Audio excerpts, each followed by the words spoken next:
Okay, we can start the class. Okay. So we are dealing with chemistry chapter 2. Chemistry chapter 2 is matter around us pure. Yeah, good morning. We are dealing with chemistry chapter 2 is matter around us pure. So far we have completed a lot of topics and I hope that this class will be the last class for chapter 2. Okay. So we have completed, we saw what is matter and we found that not all the matter found around us are pure. Some are pure, some are in the form of mixture. Okay. So pure element or pure matter in the sense it may be an element and it may be a compound. Usually in chemistry, elements and compounds are called pure. And what about others? Impure form, they are called as mixtures. Mixtures are of two types. One is homogeneous, another one is heterogeneous. And we saw three different types. Solution. What is a solution? Solution is a homogeneous mixture. Then we saw suspension and colloid. Suspension and colloids are heterogeneous mixture.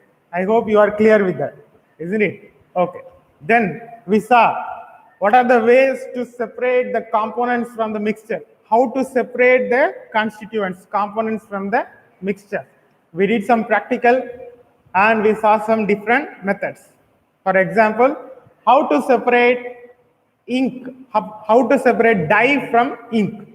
That is happened by evaporation. How to separate cream from milk. See, if it is buffering, it's your network problem. So please don't complain me. You can see the video later also. Okay, so don't worry. Okay, so how to separate cream from milk? That happens by the process of centrifugation. Then what else we saw? How to separate two miscible or two immiscible liquid. Two immiscible liquid mean they have different density, so they won't mix with each other. Example, oil and water. They are separated by using a separating funnel. Okay, then how to separate a sublimable and non-sublimable substance. Example, ammonium chloride and salt, camphor and salt. Okay, that happens by the process of sublimation. The sublimable substance will undergo sublimation and it will be converted into gas. The remaining non-sublimable substance will remain in the china dish. We saw that. And we saw what is chromatography. Chromatography is a method of separating colors from dye. A dye is made up of number of colors. Chromatography is used to separate the colors from the dye. Then we saw what is distillation. Distillation is a method used to separate two miscible liquids. Miscible means they have relatively same density, so they mix with completely mix. They completely dissolve in each other. See, they completely mix with each other. Therefore, it is not easy to separate them. But these stuff can be separated by using the process called distillation. In distillation, first the matter with or the substance with minimum boiling point will undergo a vaporization first, and it will be passed on through a condenser. That is condensation. It will undergo condensation and water. It will be converted into liquid form and it is collected. Okay. So in distillation, there is another method, important method called fractional distillation. Fractional distillation will use when the difference in boiling point is less than 25 Kelvin or 25 degrees Celsius. You should note it. If the difference is more than 25 Kelvin or more than 25 degrees Celsius, we will use simple distillation. If the difference is less than 25 Kelvin or 25 degrees Celsius, we will go for fractional distillation. So why we go for fractional distillation? Please listen clearly. Anshuman, it is mentioned 30 in delta step video, but as per our textbook, it is 25. So I wish you to follow 25. Yeah, I know that. But as per our textbook, it is 25. So only if you write 25, you will get mark. Okay. So please use 25 Kelvin or 25 degree Celsius because they are going to value your paper, your answer using textbook answer only. Understood? Okay. So 25 Kelvin or 25 degree Celsius. Why? Why they go for fractional distillation means, listen carefully. When the difference between boiling point is very less, that is less than 25 degrees Celsius. For example, alcohol and water. Water's boiling point is 100 degrees Celsius. Alcohol's boiling point is nearly equal to 78. This 78.15, 78 point something. Okay, 7800. 7800. So the difference is only 22. So what may happen? Please listen carefully. When the temperature reaches 78 degrees Celsius, alcohol will undergo boiling. At the same time, at 78 degrees Celsius, some amount of water may also get evaporated, or water may also undergo, some amount of water is also converted into vapor. Therefore, when you condense this, what will happen? With the alcohol, few amount of water will also mix. Therefore, the alcohol will get contaminated. Contaminated means water, some amount of water is mixed with the alcohol. Understood? So in order to prevent this, they are using fractional distillation. In fractional distillation, there is an extra device called as fractionating column. Fractionating column.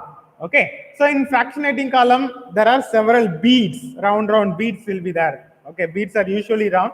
Round or similar shaped beads will be there. So in between the space, in between the beads, lot of space is there. So what will happen? Listen carefully. First, alcohol at 78 degrees Celsius, the whole alcohol will be converted into vapor. Therefore, it will go up. It will go up easily. And I told some amount of water will also get converted. That some amount of water also goes up. Listen carefully. Alcohol's amount will be more. Full amount of alcohol is converted into vapor, but few amount of water is converted into vapor. Okay. So alcohol full amount, therefore alcohol can easily pass through the fractionating column. But water amount is very, very less. Therefore, what happens? When it moves through the fractionating column, through the spaces, this few amount of water, what will happen when it moves through the fractionating column? It will get cold and condense. It will undergo condensation. Already the amount is few. When it moves through the spaces, then automatically what will happen? It will get little cold and it will undergo condensation there itself. Where? In the fractionating column itself, it will undergo condensation and it will fall down. It will be converted into liquid, so it cannot be there in the air, it will fall down. If you want to see, for example, fractionating column is here. Can you see here? Fractionating column is here. So when the water vapor goes here, few amount of water vapor goes here itself, but the condensation, usually the alcohol condensation happen here. But the few amount of water will get condensed here itself. So here itself it is converted into water and the water will fall down. So that water will be here only, but alcohol will go there and separated. Understood or not? This is the concept behind fractional distillation. So fractional distillation will help us to get the pure product. So pure alcohol. So that the alcohol won't be contaminated by the water. Is it clear? Is it clear? So do you understand the difference between simple distillation and fractional distillation? Okay. Then I hope you saw yesterday's videos also. We saw crystallization and fractional distillation of gases. That is how to separate different gases from air. That is how carbon dioxide, oxygen, nitrogen, argon, these things are separated from through fractional distillation. And we saw crystallization also. So I want to just recollect that the fractional distillation, you can see the figure. Okay. So in yesterday's video, you saw it very clearly. Even then, I just want you to see it once again. So see here, first here, okay, the air is filtered and it goes in. air is filtered to remove the impurities suspended in the air. It is filtered and it will go inside. So first what will happen? Some pressure is applied there. Here, air under pressure. So pressure is applied to the air. First, the air undergoes some pressure. Now then it is going through. Okay. Now the air is not cold, it is normal. That it is hot only. Okay. The hot air under pressure is going to the where it is going to a coolant. See here. Here the normal, the hot air undergoes cooling. Already it has undergone some pressure. Now it undergoes some cooling. Okay. Here the air is cool. The air is cooled. Okay. So air is cooled due to the cold water. Here you see some freezing water, some ice cold water is flowing there. Because of that, the air also get cold. So you imagine the air gets cold up to minus 200 degrees Celsius. Please listen carefully. The normal air has some heat, but now the air has undergone some pressure and it has undergone cooling also. Cooling in the sense, air is cooled up to minus 200 degrees Celsius. Minus 200 degrees Celsius. Okay. So now you see here, after cooling it comes out. You have studied about dry ice. We have studied in the first chapter, dry ice. So carbon dioxide, when some pressure is applied, under pressure and at low temperature, carbon dioxide is directly converted into solid form, that is called dry ice. So here already pressure is applied and here the temperature is also reduced. Therefore what happens? Carbon dioxide is converted into dry ice, which is separated here. Separator, carbon dioxide out as dry ice. That means carbon dioxide is converted into dry ice. Dry ice is in solid form, therefore it is easy to separate. So now from the air, the first component is separated. Okay. It is not just cold water. We saw in the first chapter effect of temperature and effect of pressure. When a certain amount of pressure is applied under a certain temperature, that is cooling, what happens? Carbon dioxide, the gaseous form, carbon dioxide is directly converted into solid form. That is called as dry ice. This solid form can be easily separated from this here. Okay. This solid form can be easily separated. Understood? Okay. So now, please listen carefully. Okay. So please listen carefully. Here, so you are cooling it, and high pressure is applied.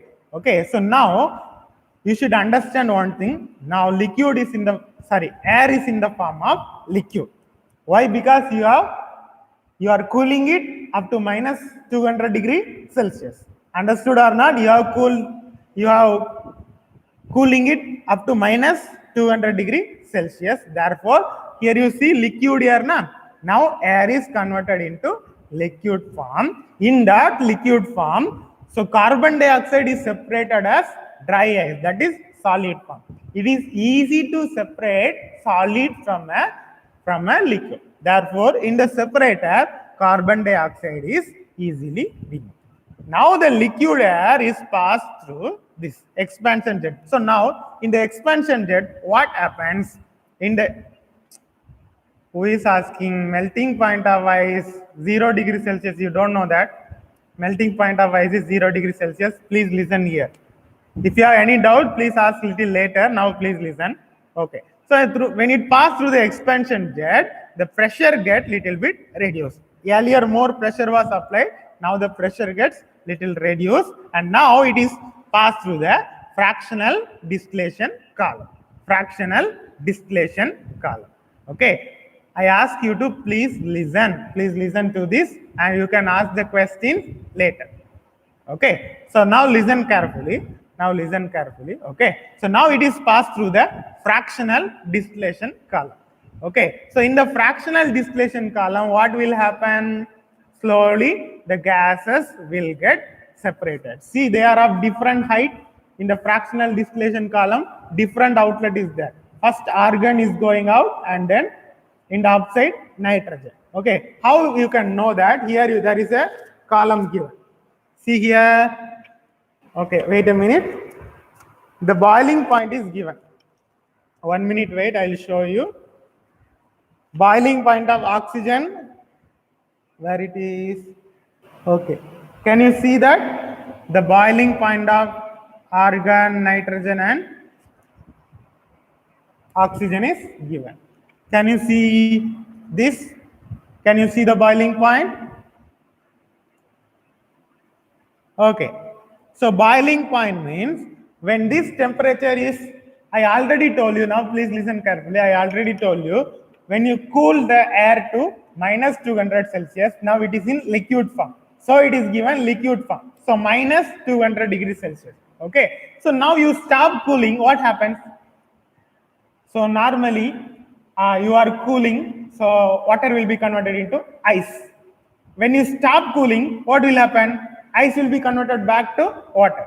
Similarly, when you cool to minus 200 degrees Celsius, the air is converted into liquid air. The air is converted into liquid, minus 200 Celsius.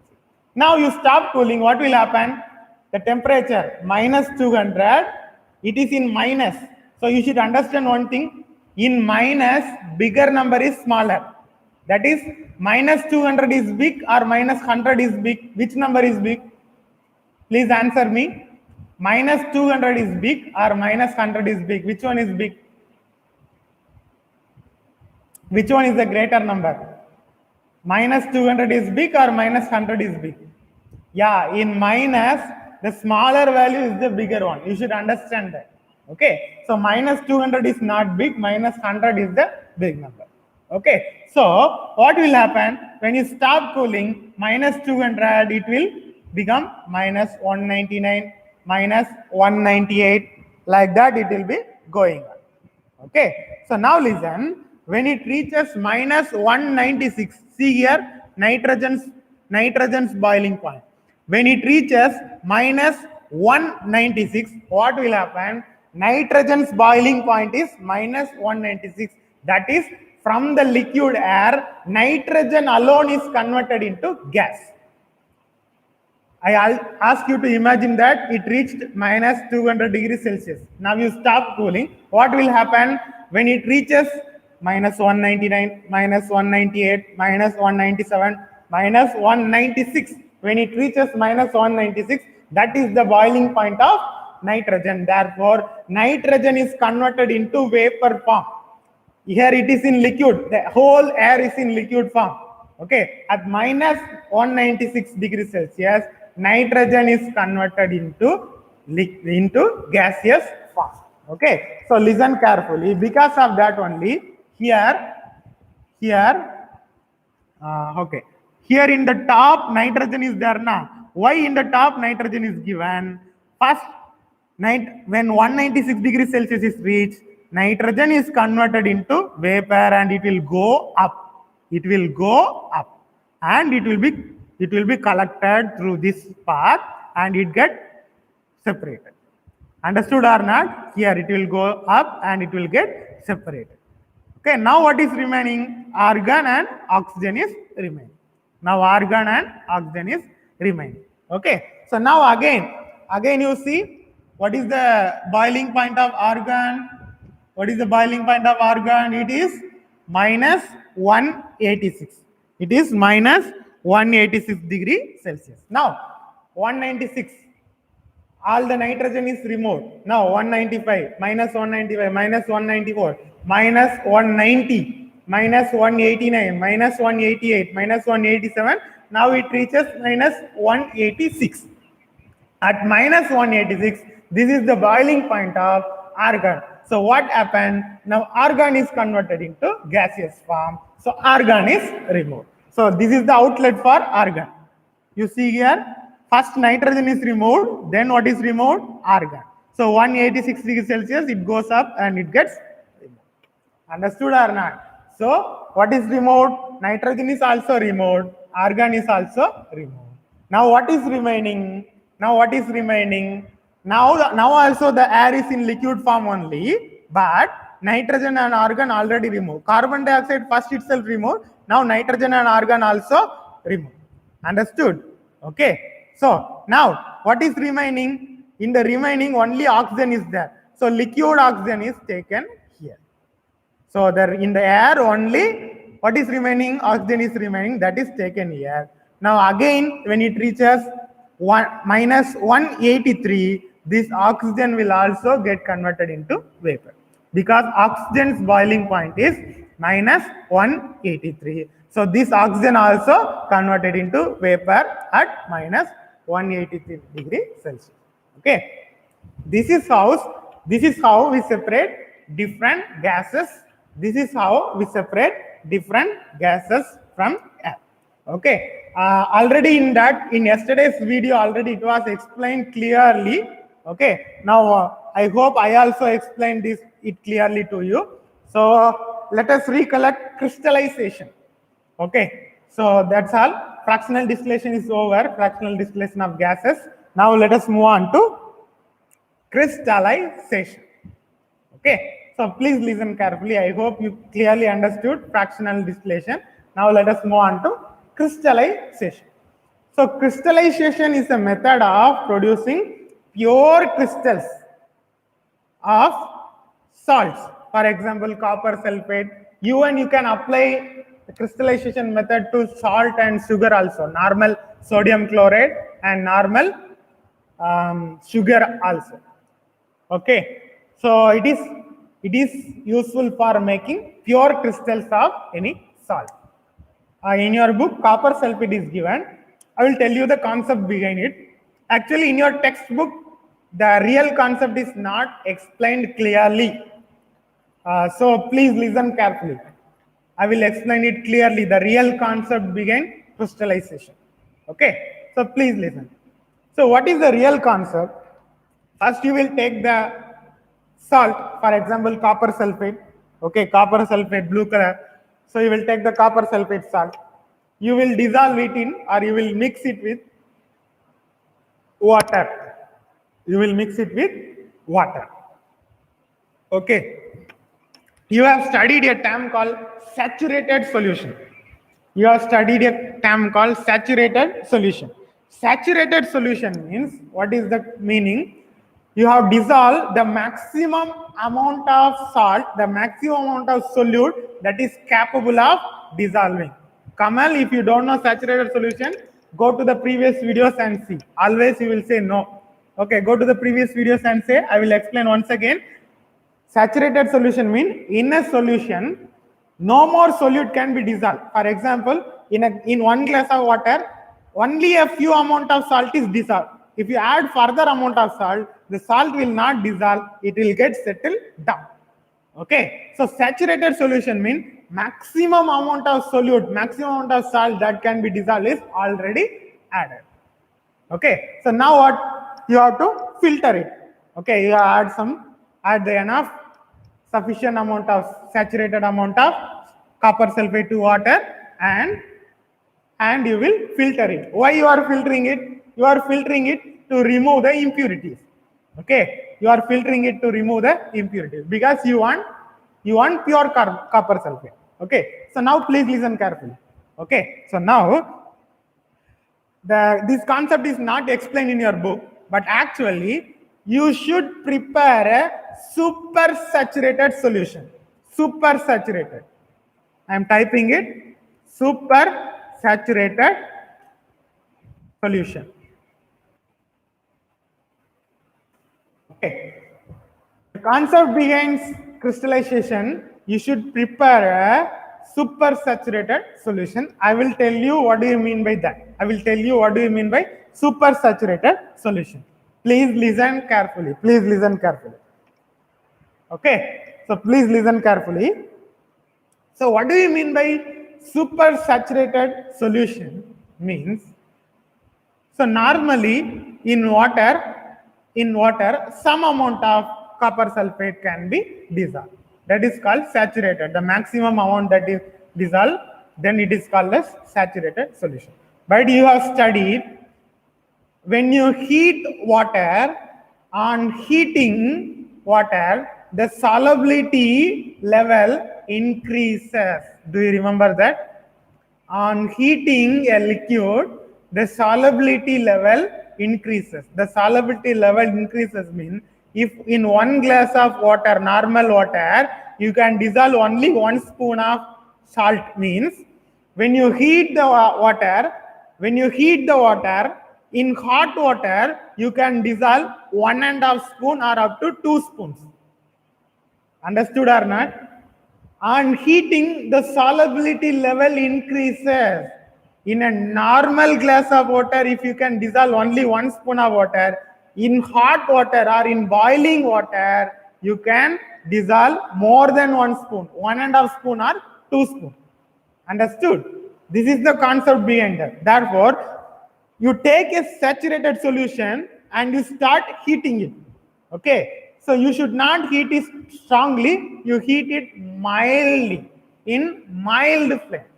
Don't think that double quantity is not the thing. The solubility level increases. That is the point.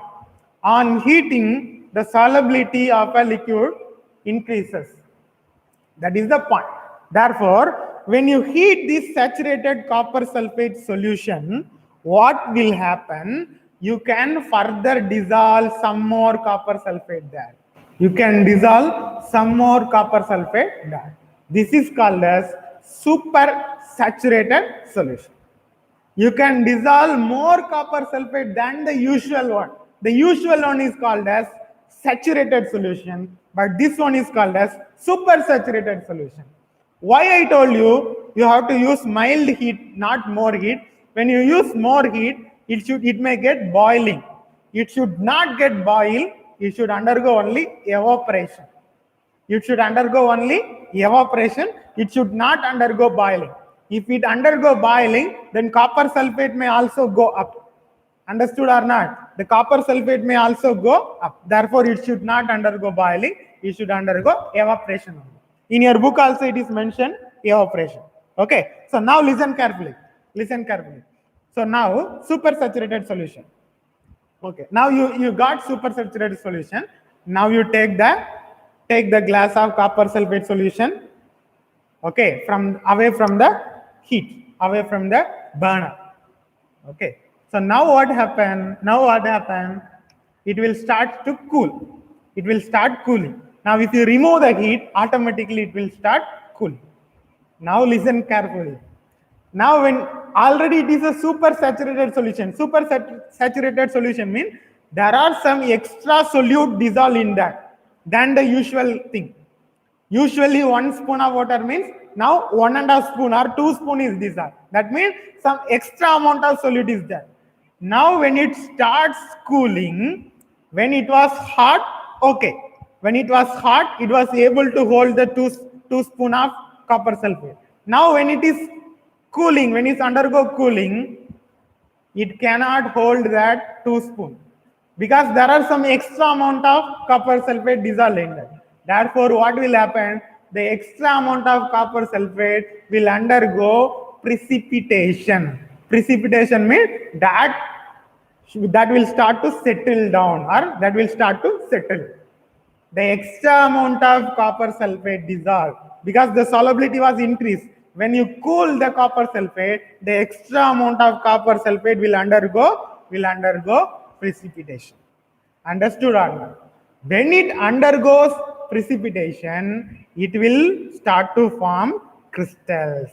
It will undergo precipitation and it will join together to form small crystals. This is called as crystallization. You have already removed the impurities by filtration and sometimes even by using filter paper. You have already removed the impurities. Now the supersaturated solution, when you cool it, it will under the extra amount of solute, the extra amount of salt that is dissolved, that undergoes precipitation, and that will join together to form the crystals. Okay, the crystal form is of pure. So this is how you will get pure crystals of copper sulfate. I will give you an interesting activity.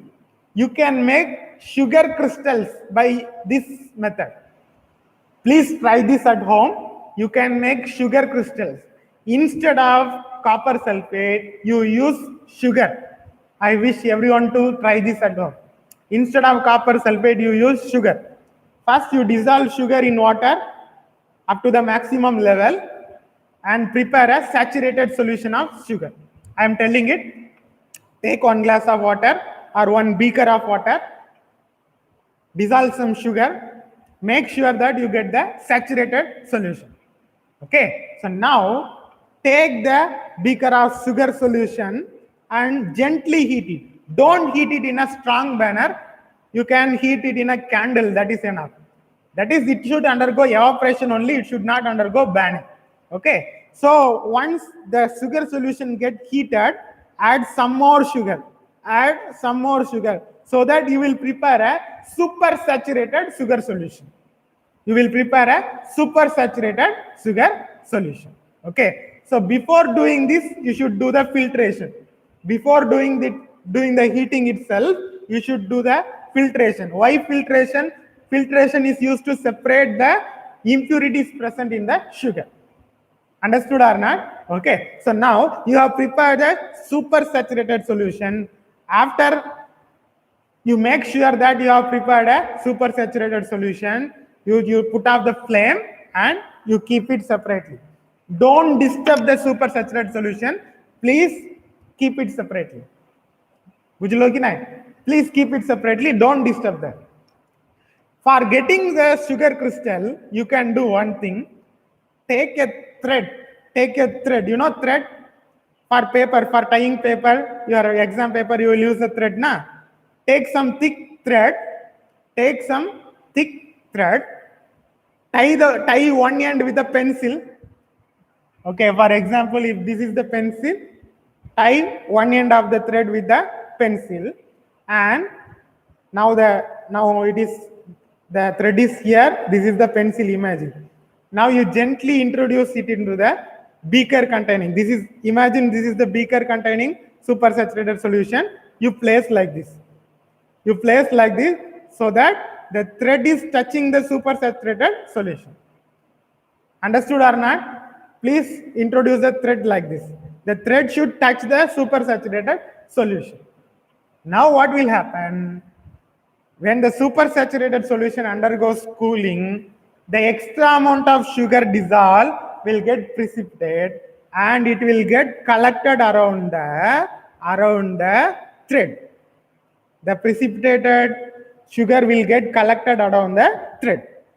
Okay, and it will get crystallized.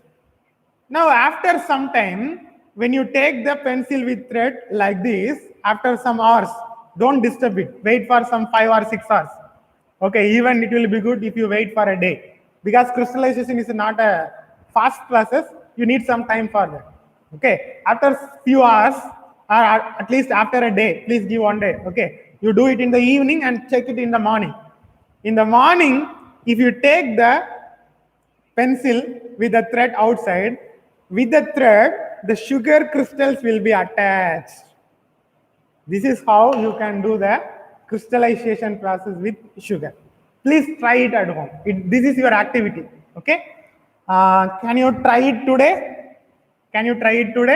I hope you clearly understood the process. Can you try it today? Today evening you can try, and tomorrow you can show it. Tomorrow or at least on Monday you can show it. You should take a photo of that. You should take a photo of your sugar crystals on the thread and you should send me. Yeah, it's a slow process only. Okay? Good.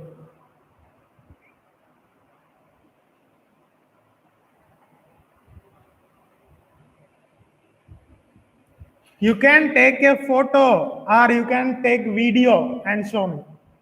Either you can take the video of the entire process or take the photo of the final crystals. That is enough. The sugar crystal attached to the thread. Take a photo of that and send me. Take a picture of that and send me. Okay. Okay, good.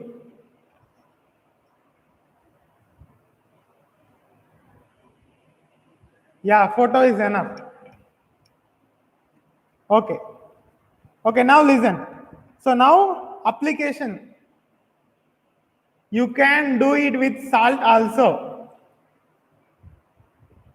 You can do it with sugar also, and you can do it with salt. Yeah, that is why the application is given.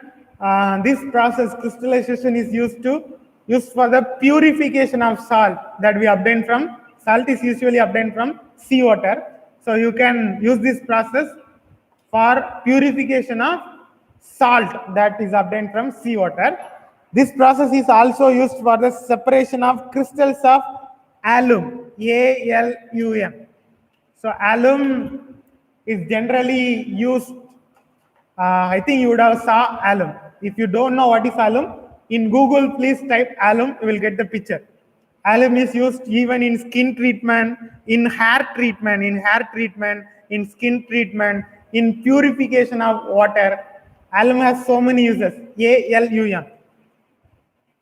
If you don't know what is alum, please type alum in Google. You will get the picture, and then on seeing that, you will understand what is alum.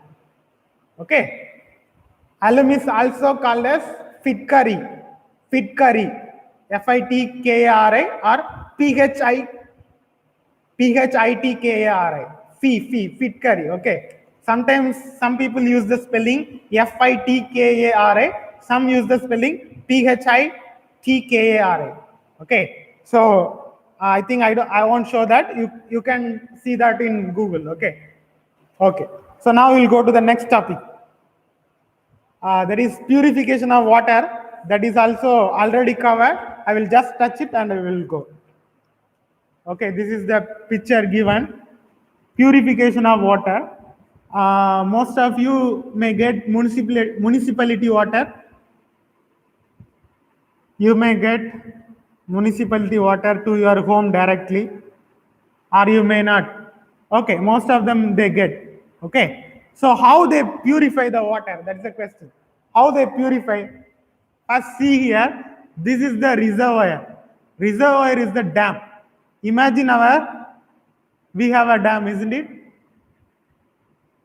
Okay. In Malkangiri also we have a dam.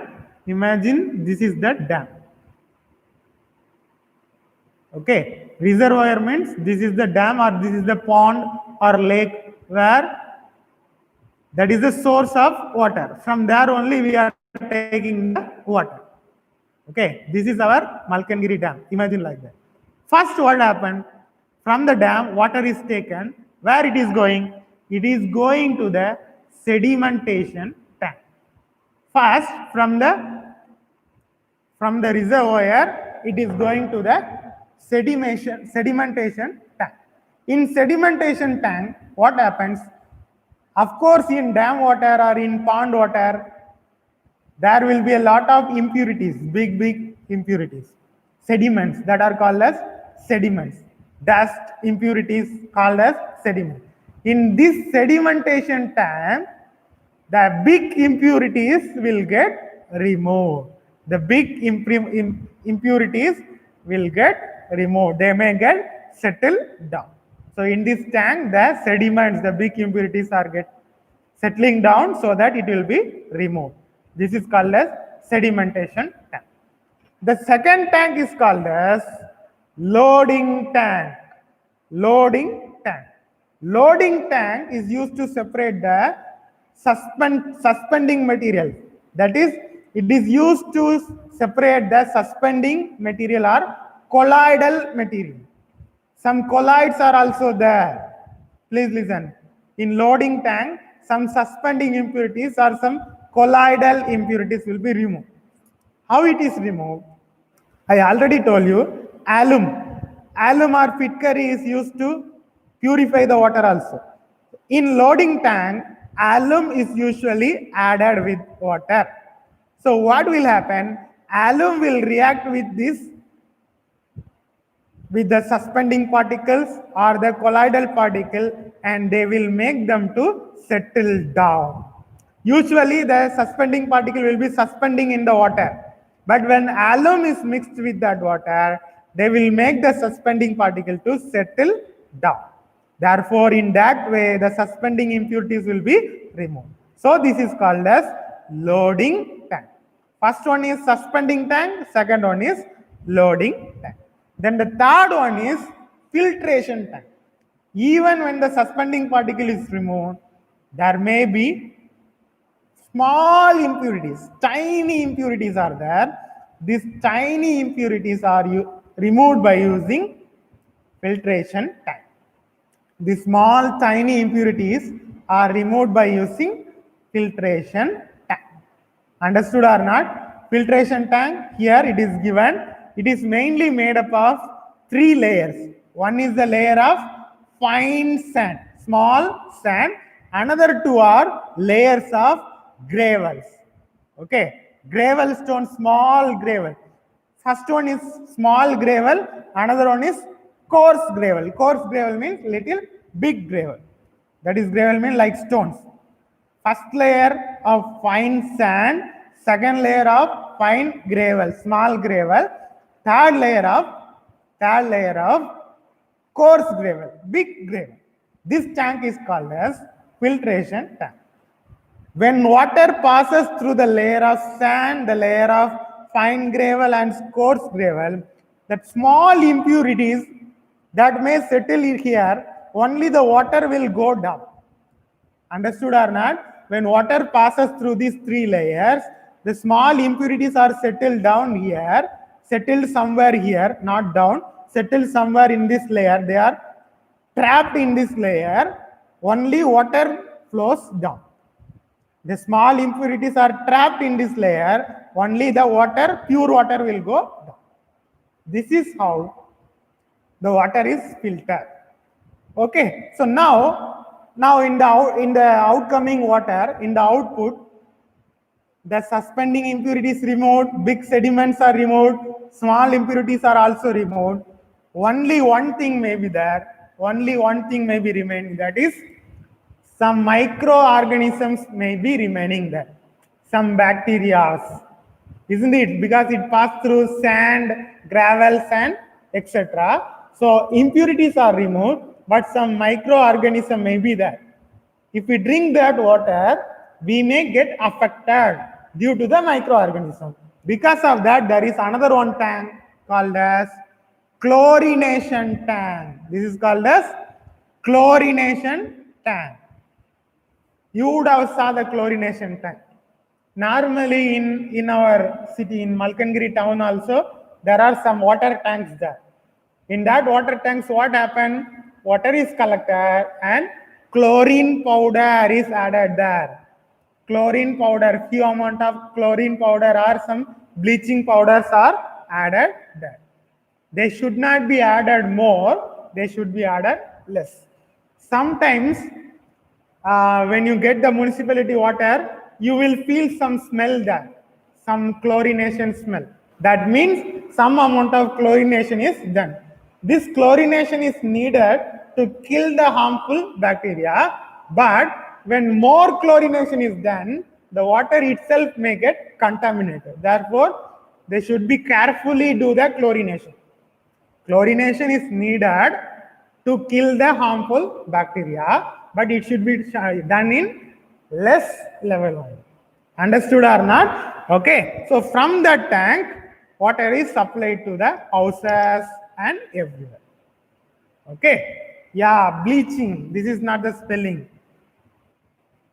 Bleaching powder. I am typing it. This is a spelling for bleaching powder. Okay. Okay, that's all. So now we have few more topics left. Physical and chemical changes. Okay, I have a question to ask you. Shall we complete the lesson today itself? Is it okay for you all?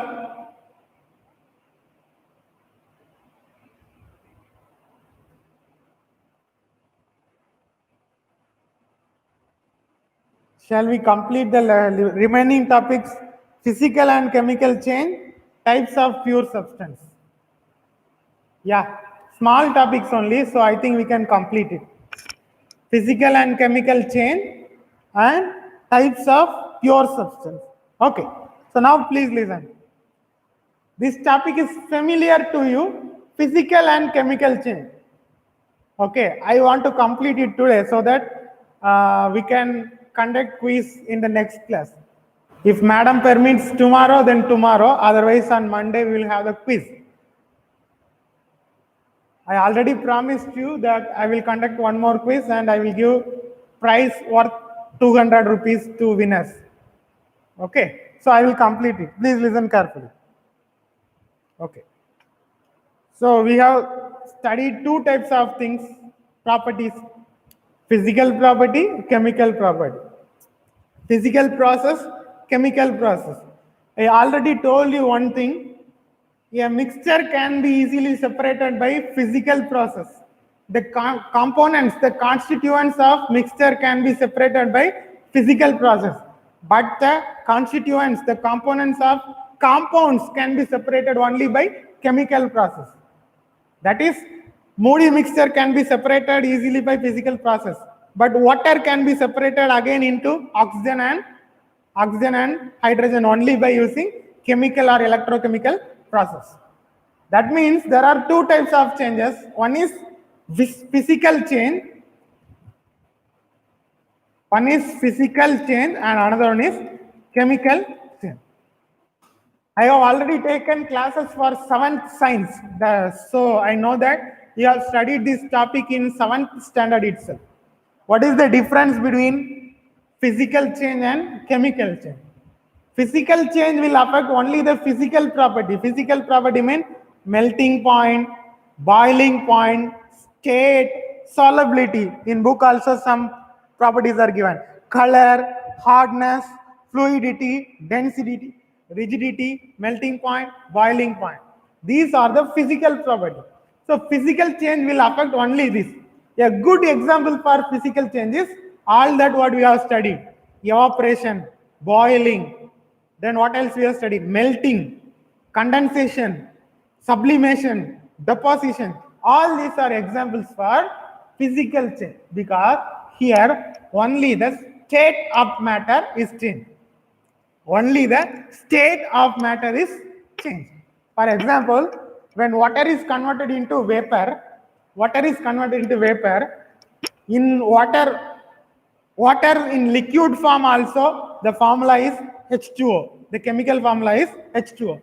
When water is converted into ice, solid form, then also the formula is H2O.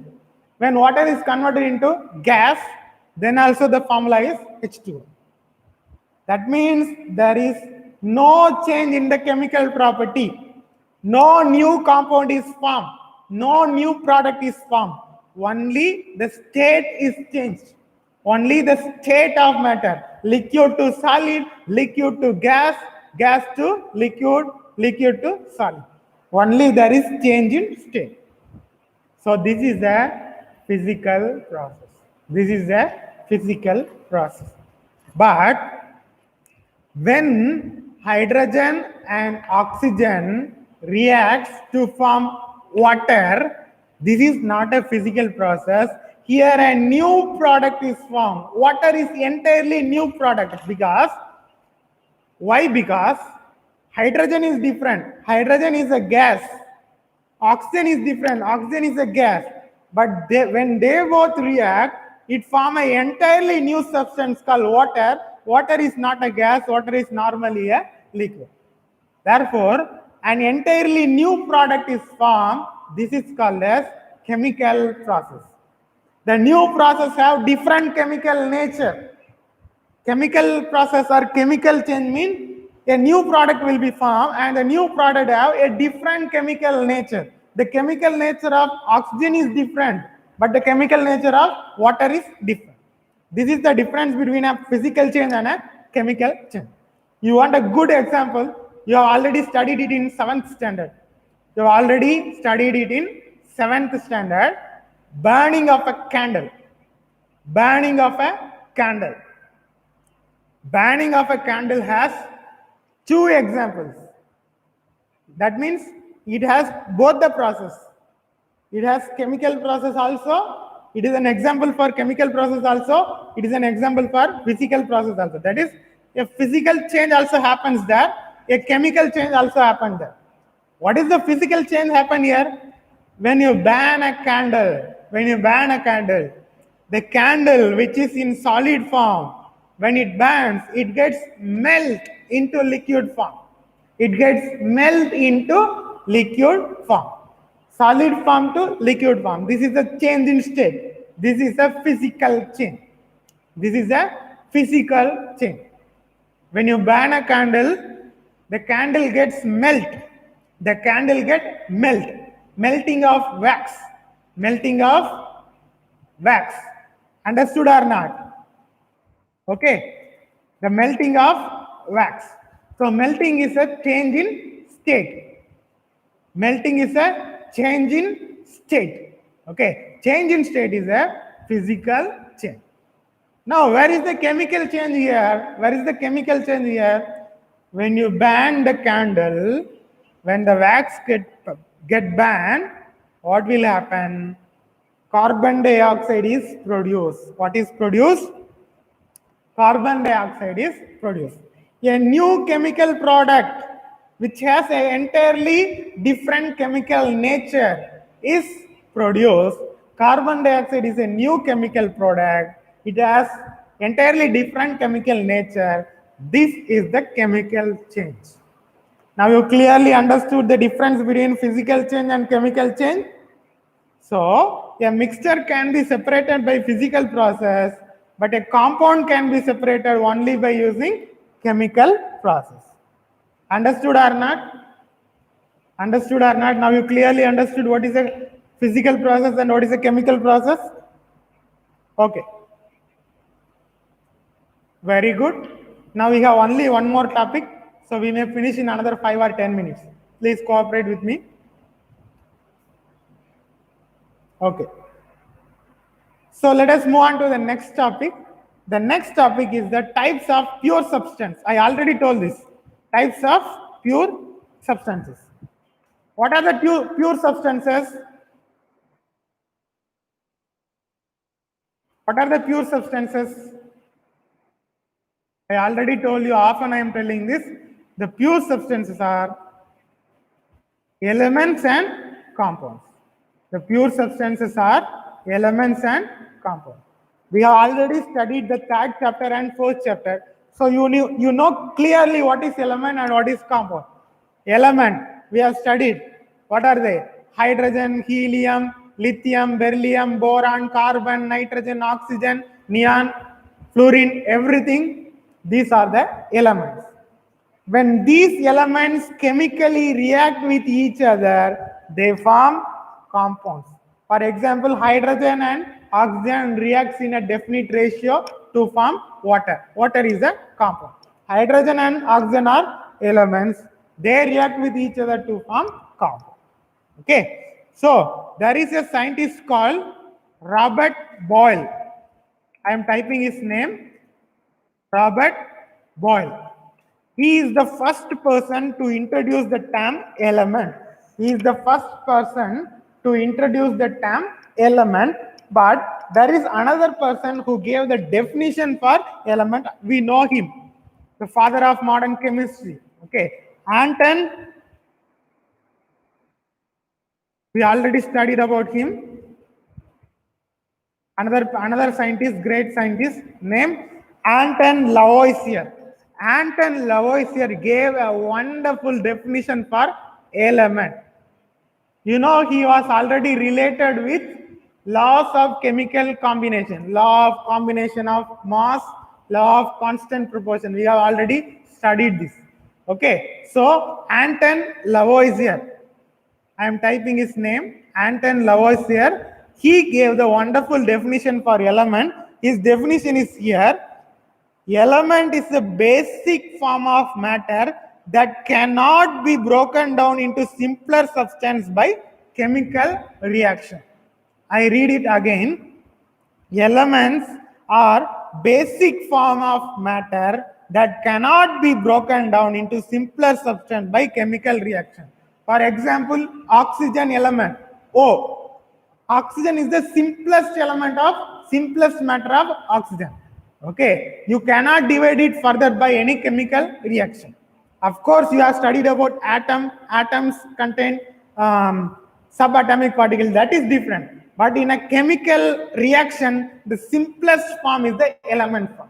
So elements are the simplest form of any matter. Okay, as far as chemical reactions are concerned. Now, elements are broadly classified into three types. Elements are broadly classified into three types. You know that very well. Metals, non-metals, metalloids. Metalloids. I am typing it. Metals, non-metals, metalloids. If you are keeping textbook with you, it will be good. So keep the textbook with you. So this is also an important question. Elements are broadly classified into three types: metals, non-metals, and metalloids. Okay. So metals, properties of metals is given here. Properties of metal. What are the properties? Metals have some general properties.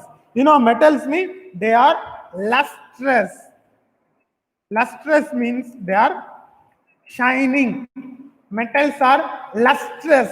Lustrous means they are shining. Example, gold, silver, aluminum, copper, they are shining.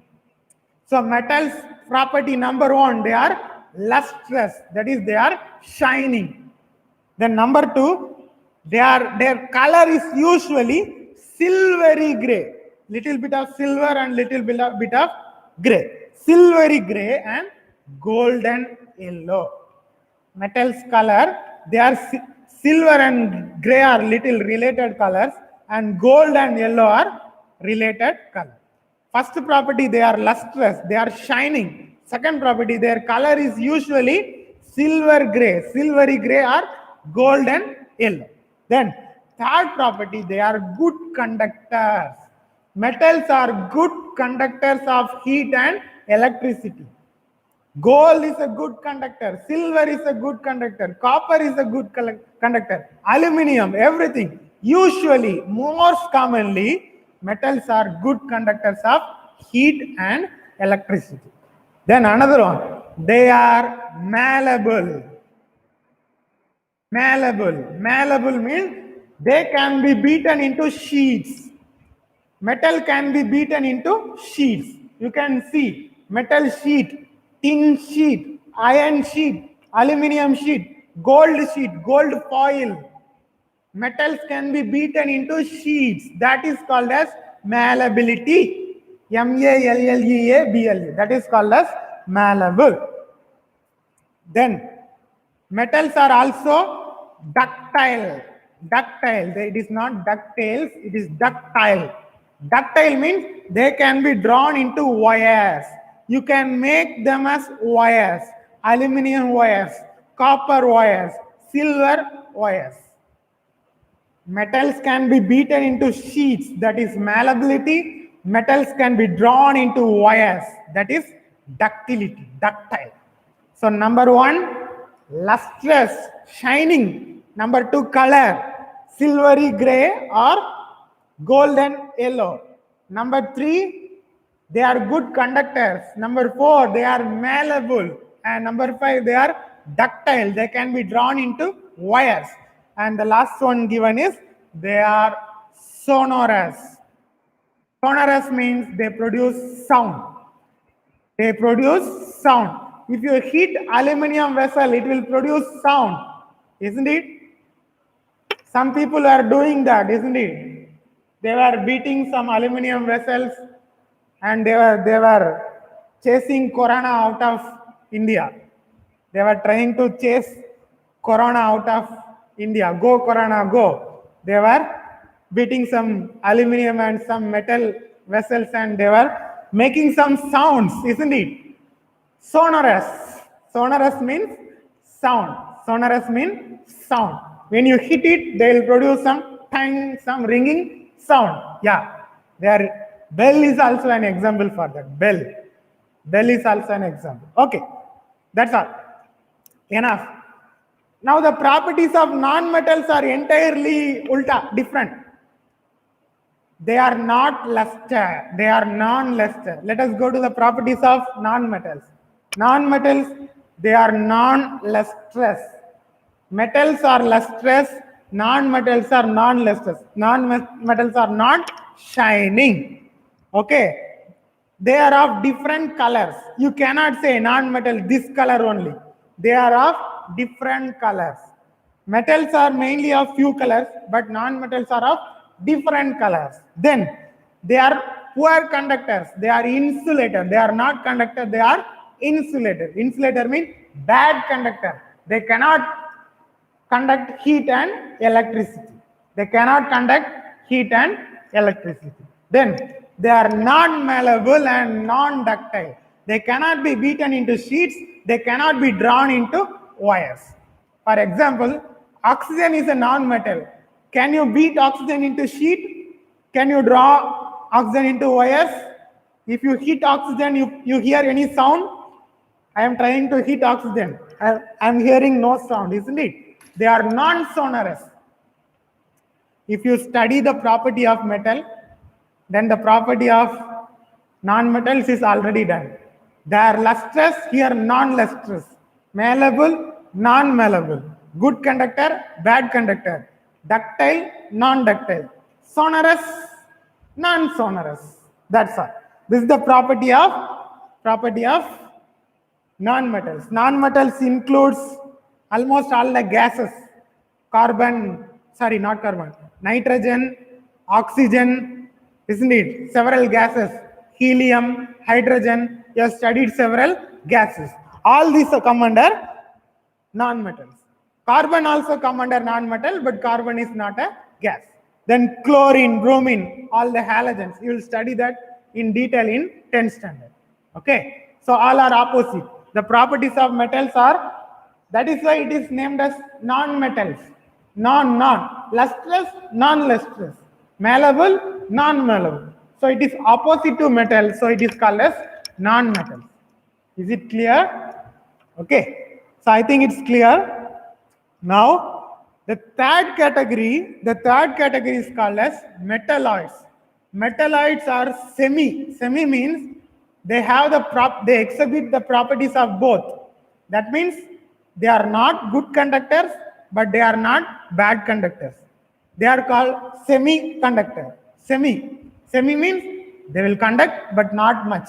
That is, aluminum wires, if you touch aluminum current wire, you will feel shock.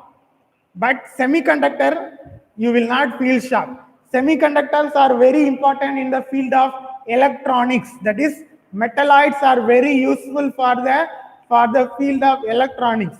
If you touch them also, you will not feel shock, but small amount of current is flowing there.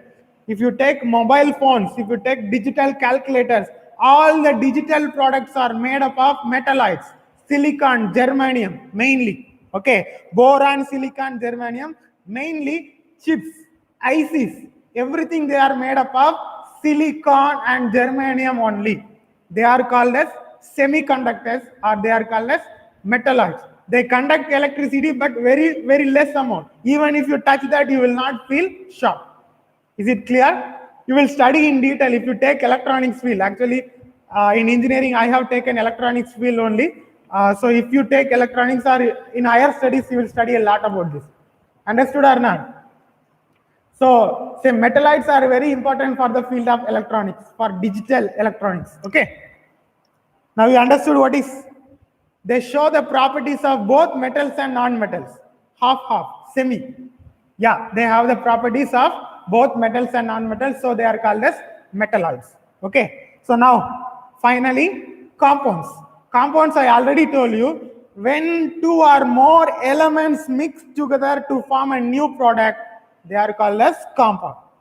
A compound is a substance composed of two or more elements chemically combined with one another in a fixed proportion.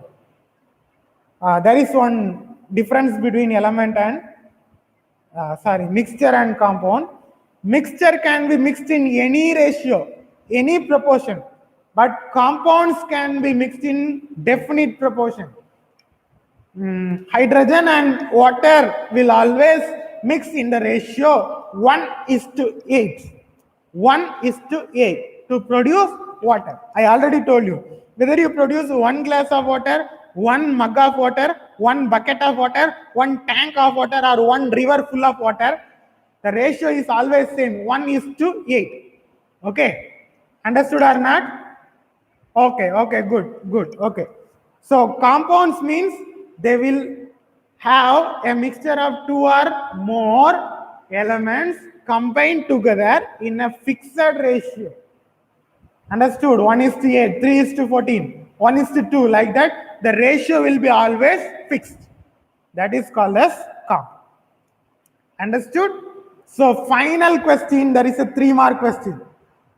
Final 3-mark question, it is in page number 26. With this, we will conclude the class. I am happy about your patience. You are already waiting for almost 2 hours. It's almost 2 hours. Thank you all for your interest in chemistry. The last question, important 3-mark question. Last question is an important 3-mark question. Sometime it may be asked in 2-mark also. It is the difference between mixtures and compounds. It is the difference between mixture and compound. I already told some points, so we'll see that. With this, we will conclude our class. Okay. Number 1, first point, elements in mixture, yeah, it is in table 2.2. You can take that, table 2.2, page number 26. In mixture, some elements and some compounds, they will simply just mix. They will just mix with each other. No new compound is formed. In mixture, the elements or compound, they will just mix with each other. No new compound is formed. But in compound, element chemically react to form new compound. That is, oxygen and hydrogen chemically react to form a new compound called water. But in mixture, in Modi mixture, you will mix Modi and you will mix masala, you will mix onion, corn, whatever it may be. But no new product is formed.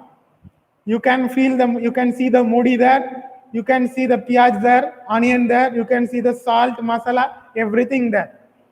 No new product is formed. In mixture, the elements or compounds simply mix with each other. No new compound is formed. But in compound, elements react chemically to form new compound. That is the first point. Number 2, second point, the mixture have variable composition. Variable composition. In some shop, they will put less Modi, more masala, more onion. In some shop, more Modi, less masala, less onion, less tomato. That is, the composition may differ. Mixture may have difference in their composition. That is called as variable composition. You may mix more Modi, less masala, less Modi, more masala, less piyaj, less onion, more onion. A mixture may have variable composition. That is, if you take a sugar solution, sometimes one spoon of sugar, half spoon of sugar, quarter spoon of sugar, it may have variable composition. But compound always have fixed ratio. I already told you. Water means always ratio 1:8. Ammonia means always ratio 3:14. So compounds have fixed ratio. Mixture have variable ratio of composition. Third point, mixture shows the properties of the constituent substance. The mixture shows the property of the constituent. If you take a sugar solution is sweet because the constituent is sugar. It shows the property of the sugar. Moody mixture shows the property of a moody, masala, piyaj, everything. But compound, the new substance form is totally different. The new substance form in the compound that does not show the property of the constituent. That's why I told. Oxygen is a gas, hydrogen is a gas.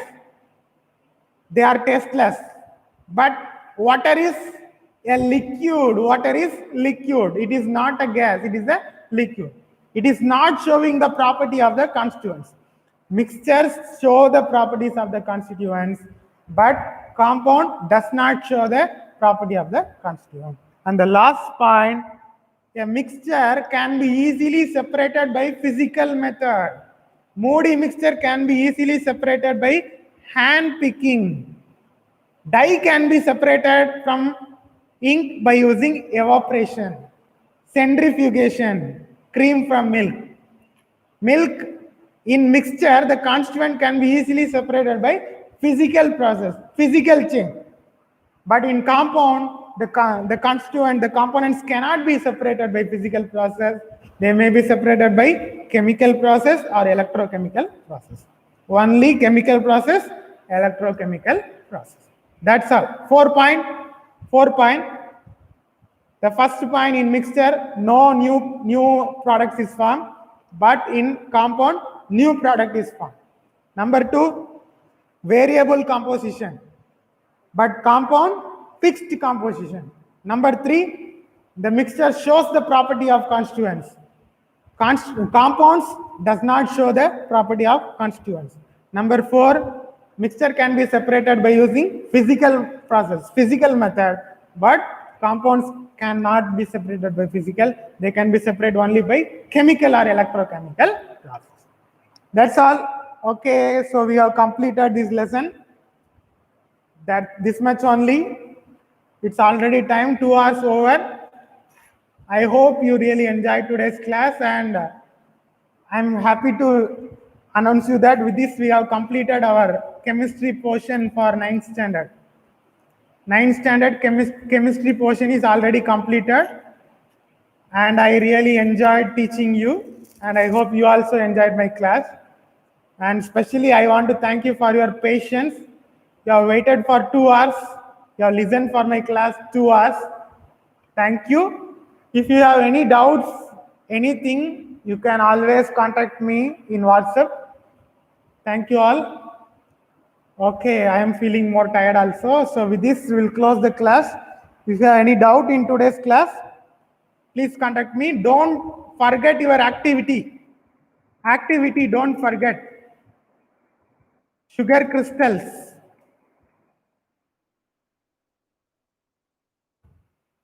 In case tomorrow's weekly test is cancelled, this will be considered as your weekly test.